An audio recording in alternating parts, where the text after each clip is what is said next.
Centre. Good morning students. இன்னைக்கு நம்ம பார்க்க போறது 12ஆம் வகுப்பு கணக்கு பதிவியல் 2ஆம் இடைப்பருவ தேர்வோட முக்கியமான வினாக்கள் என்ன, கணக்குகள் என்ன அப்படிங்கிறத இப்போ நம்ம பார்க்க போறோம். இப்ப நமக்கு எக்ஸாமுக்கு என்ன போர்ஷன் கொடுத்துருக்காங்க அப்படின்னு சொன்னா 3 பாடங்கள் அப்படின்னு சொல்லியிருக்காங்க.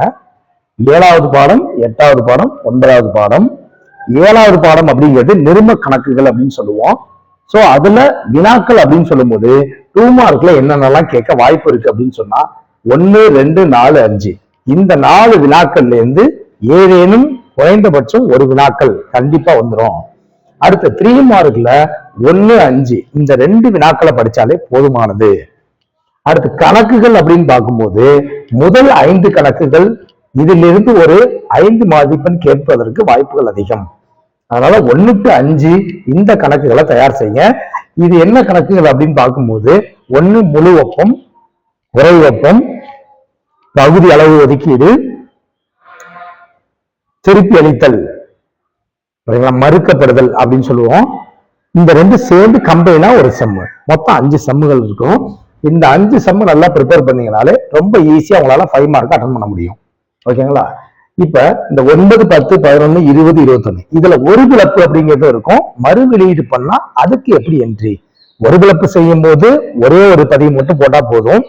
ஆனா மறு வெளியீடு அப்படின்னு சொல்லும் போது 3 குறிப்பேடு பதிவுகள் வந்துடும். அப்ப 3 மார்க்ல கேட்கறதுக்கு வாய்ப்புகள் அதிகம். ஓகேங்களா?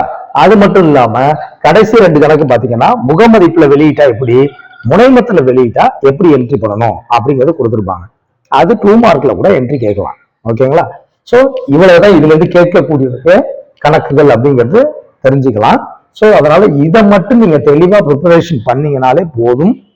கண்டிப்பா உங்களால எல்லா சம்முக்கும் ஆன்சர் பண்ண முடியும். ஓகே, நெக்ஸ்ட் பாடம் பாத்தீங்கன்னா பாடம் 8. இது ரொம்ப ரொம்ப எளிமையான பாடம். ஃபுல் அண்ட் ஃபுல்லா சதவீதம் கண்டுபிடிக்கக்கூடிய பாடமா இருக்கு.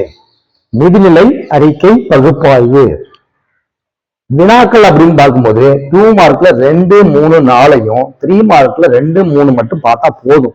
ரொம்ப போட்டு குழப்பிட்டீங்க அப்படின்னு சொன்னா உங்களால எதுக்கும் கரெக்டா ஆன்சர் பண்ண முடியாது. ஸோ அதனால குறிப்பிட்டதை கரெக்டா பார்த்துட்டு போனோம்னாக்கா கண்டிப்பா அட்டன் பண்ண முடியும்.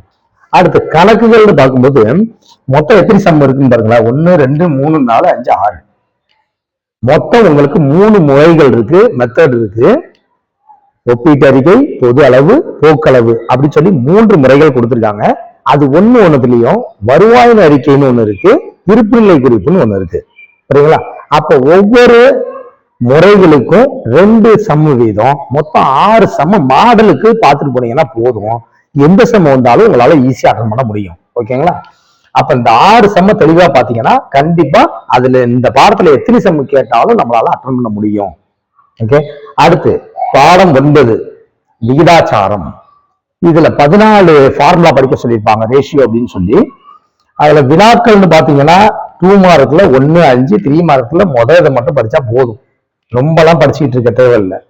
கணக்குகள்னு பாத்தீங்கன்னா 3, 7, 12, 13, 15, 17, 19 இதை மேக்சிமம் எப்படி கொடுத்துருப்போம் அப்படின்னு சொன்னா, இப்ப 3 ஃபார்முலா இருக்கு அப்படின்னு சொன்னா ஒரே சம்ம பார்த்தா போதும்.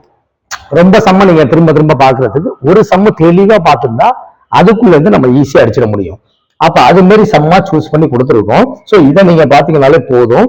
இப்ப லாபத்தன்மை விகிதத்திலே கொஞ்சம் குறைச்சுதான் கொடுத்துருக்கோம். எது தேவையில்லாத பாட்டோ அதை ஒமிட் பண்ணிட்டு கொடுத்துருக்கோம்.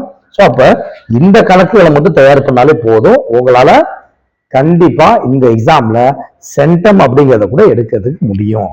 புரியுங்களா? இனிமே நம்மளோட வீடியோ ரெகுலரா வாட்சிங் லைக் பண்ணுங்க, ஷேர் பண்ணுங்க, சப்ஸ்கிரைப் பண்ணுங்க. தேங்க்யூ.